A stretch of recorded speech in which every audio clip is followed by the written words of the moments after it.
কয়েকদিন আগেও আসামি হিসেবে আদালতে যেতেন সাবেক আইজিপি চৌধুরী আব্দুল্লাহ আল মামুন। রোববার তিনি ট্রাইব্যুনালে পা রাখেন রাজসাক্ষী হিসেবে। রাজসাক্ষী হওয়ায় ছিল না হাতকড়া ও হেলমেট।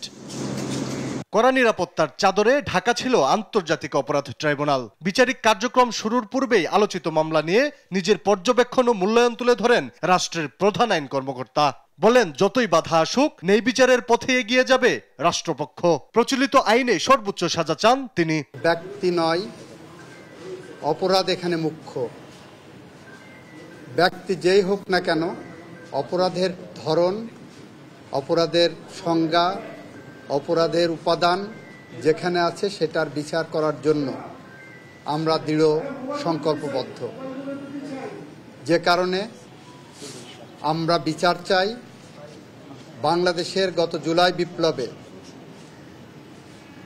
মানুষকে হত্যা করা হয়েছে। বাংলাদেশে গত জুলাই বিপ্লবে মানুষকে পঙ্গু করা হয়েছে।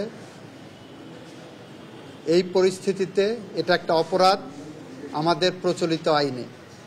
সে কারণে আমরা অপরাধের বিচার চাইতে এসেছি এবং সেই বিচারের সর্বোচ্চ সাজা যেটা সেইটা আমরা প্রার্থনা করেছি। পরে সাক্ষ্য গ্রহণ শুরুর আগে মামলা নিয়ে রাষ্ট্রপক্ষের অবস্থান তুলে ধরেন চিফ প্রসিকিউটর তাজুল ইসলাম।